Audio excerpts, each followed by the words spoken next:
Le risque. Ce concept va se décliner en deux possibilités. D'un côté, il va y avoir un risque à prendre ou un risque évitable.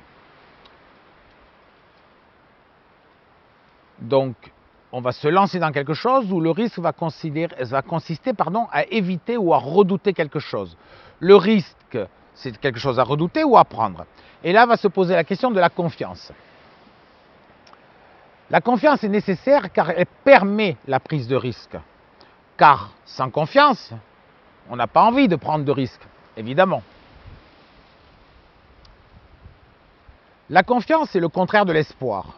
Soit on a confiance en notre guérison, soit on espère guérir. Mais si on espère guérir, on va subordonner sa guérison à quelque chose qui ne va pas dépendre de nous. Car justement, l'espoir, c'est de s'en remettre à quelque chose qui ne dépend de nous. On espère qu'il va faire beau, on espère qu'il ne va pas pleuvoir, on espère que les enfants vont pouvoir venir à Noël. La confiance, c'est cette détermination un peu folle ou un peu déraisonnable qui va nous inviter à garder le cap face à une adversité qui nous conseillerait à changer de route. Tout ça pour vous dire qu'il en est de la confiance que de la confiance en soi. Je pense que la confiance, me semble-t-il, doit être vue indépendamment de sa cause. Je m'explique. Voulez-vous avoir confiance en vous?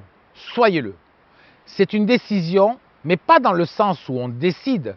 C'est une décision où on décide dans le sens où on est décidé à agir.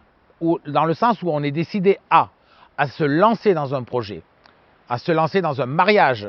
Et pourquoi pas se lancer dans la guérison? Mais la méfiance aussi doit être séparée de sa cause. Car en général, les gens vont vous dire « je suis méfiant car ceci est arrivé ». Mais non, c'est pas vrai ça. Parce qu'un homme jaloux, par exemple, ou une femme jalouse, n'a absolument pas besoin de la preuve de la culpabilité de sa femme ou de son mari pour être jaloux. S'il est jaloux, c'est parce qu'initialement, il est guidé par la méfiance. La méfiance va être un merveilleux guide pour ne rien faire. La confiance, elle, par contre, va être un fabuleux moteur pour se lancer sur un chemin inconnu. Et évidemment, vous me voyez venir sur une autre voie de guérison. Je suis un peu là pour ça. La confiance ne dépend que d'elle-même. C'est comme le courage. Le courage, ce n'est pas que de se jeter à l'eau, mais c'est aussi dans la persistance et dans l'acte de continuer à nager contre le courant. La confiance, c'est toujours comme le courage. Tous les deux vont résider dans la fidélité constante à la décision initiale. Le chemin de la guérison doit être de cet ordre-là.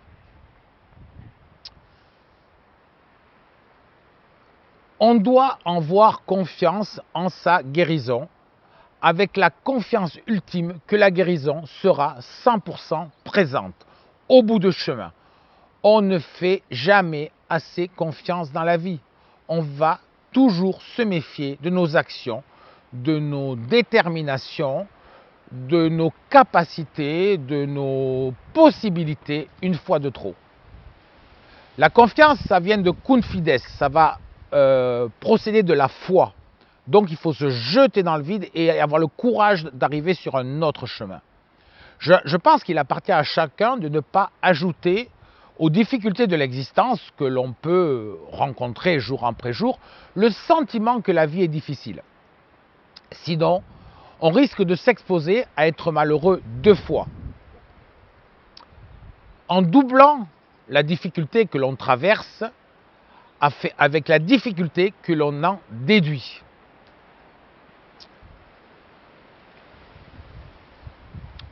La confiance, comme je viens de vous le dire, c'est important, c'est un acte de foi. Étymologiquement, c'est cum fides. Avec la foi dans la guérison, où vous devez au préalable avoir une foi inébranlable en votre guérison. Et cette foi doit partir d'une décision. C'est une décision qui doit être pour vous non négociable. Vous ne devez jamais changer d'avis.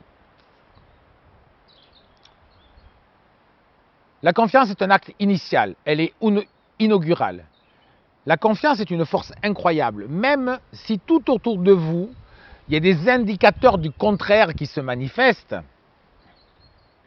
La médecine, les amis, les conseils. Je vais vous raconter l'histoire de Henri Guillaumet. Henri Guillaumet, il est né en 1902 et il est mort en 1940. Il était abattu en tant qu'aviateur au-dessus de la Méditerranée.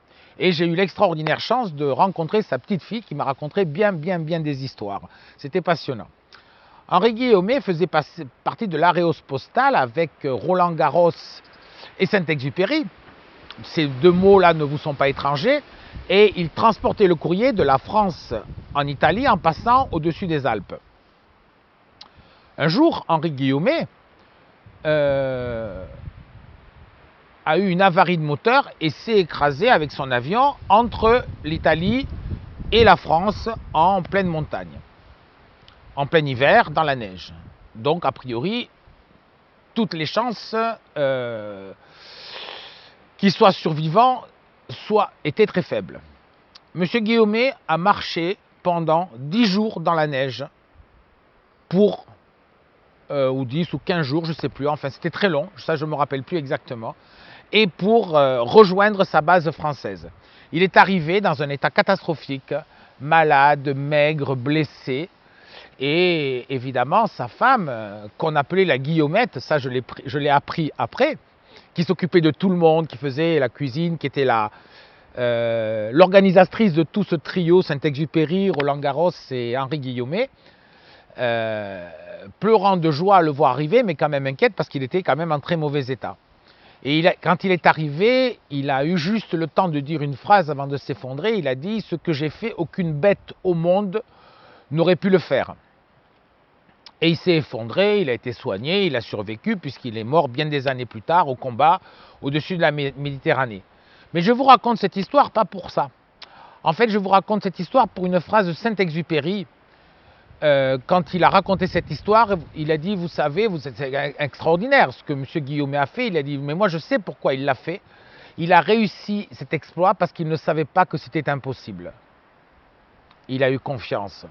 Et il avait la foi absolue qu'il arriverait chez lui et qu'il rentrerait chez lui. Il n'y a que ça qui l'a tenu, Henri Guillaumet, la confiance en lui et cette foi inébranlable qui ne mourrait pas dans la montagne.